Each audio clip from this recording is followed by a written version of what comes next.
રાજકોટ મહાનગરપાલિકાના સફાઈના કોન્ટ્રાક્ટર પર લાગ્યા ગંભીર આરોપ।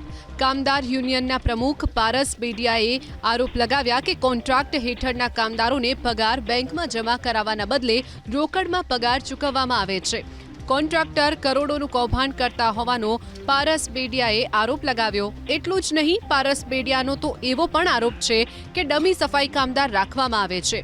કોન્ટ્રાક્ટર જેડી અજમેરાએ સફાઈ માટે કોન્ટ્રાક્ટ મેળવ્યો છે, ત્યારે પારસ બેડિયાના આરોપોથી હવે મહાનગરપાલિકાના સત્તાધીશો પણ શંકાના ઘેરામાં છે। સફાઈ કામદાર યુનિયનના પારસ બેડિયા સહિતના આગેવાનોએ અગાઉ 3 સપ્ટેમ્બરે આ અંગે લેખિતમાં મહાનગરપાલિકા કમિશનરને પત્ર લખીને રજૂઆત કરી હતી। પારસ બેડિયાના આરોપો મુદ્દે મેયર નૈનાબેન પેઢડિયાએ પ્રતિક્રિયા આપી કે સફાઈ કામદાર યુનિયન અને કોન્ટ્રાક્ટ એજન્સી વચ્ચે શું વિખવાદ છે તેનો અમને ખ્યાલ નથી, પરંતુ સફાઈ કામદાર યુનિયનની જે રજૂઆત આવી છે તે અમે સાંભળી છે। સમગ્ર વિવાદને લઈને તપાસના આદેશ આપી દેવામાં આવ્યા છે। તપાસના અંતે જો કોઈ ગેરરીતિ જણાશે તો કોન્ટ્રાક્ટ એજન્સી વિરુદ્ધ કાર્યવાહી કરાશે।